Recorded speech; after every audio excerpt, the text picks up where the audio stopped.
point, but to me, the real excitement, the mission of the church is transforming lives. So we had the idea 3-4 years ago, like you said, to show our givers in the parish really what was going on, where their money was going, and to really transforming people's lives and talking about some of the amazing stories that were coming out of our parish as people encountered Jesus and grew in their faith. So that was really the idea, was to show more than just a financial statement and some, where we spent your money, but really where the money was going and the impact that money was having in the lives of people in our community, which to me is super exciting. And I read this one cover to cover and I got it this week and was super excited again, just reading all these amazing stories from this year that happened in our parish. And there's so many more stories beyond that we couldn't fit in the Fruit of Our Giving book this year. But this is just to know that the money has had an incredible impact.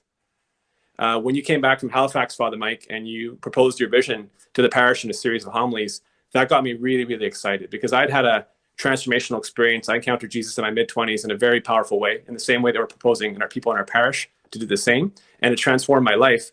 And I remember being completely frustrated by going after parish, and no parish seemed to have that mission at the heart of really helping people encounter Jesus as their core purpose. So when you laid that out as the mission for our church going forward, I got super engaged, became a warden, and then started thinking a lot about my giving, not being an afterthought, but really getting behind the mission in a more meaningful way. And the more I got involved and the more amazing stories I heard, the more I saw these incredible changes happening in our parish. It went from an afterthought to a more serious giver to really becoming, honestly, St. Ignatius is the top line item in our budget right now, because I don't see an area where we're spending our money that's more important in helping people transform their lives. Like I've had that experience and others have had as well. So it's really been an evolution, and seeing that fruit and seeing that growth in people's lives has really fired us up to be more and more generous and more intentional. So online giving and thinking about our budget, kind of prioritizing St. Ignatius in our budget to a number where we want to give every year, not just what change we have in our pocket on that Sunday that happens to be the Mass going on that week.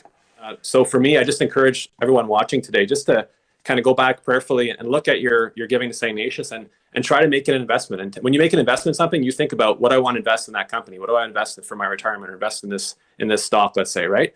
Well, what do you want to invest in St. Ignatius? And look at the returns that we're seeing in terms of transformed lives, and try to move from an afterthought to an investment. And you'll see that'll change your mentality. Quite likely you'll change what you think is an appropriate gift. I know it's a hard time. Some people may have lost their jobs, so we're not saying, put yourself in financial distress. But if you look at it in that way, I challenge you to look at it in that way, I think you'll see a real opening to view this as an investment in people's lives and the future of our church, and people that'll be a part of it, many more people that'll be a part of it in the future.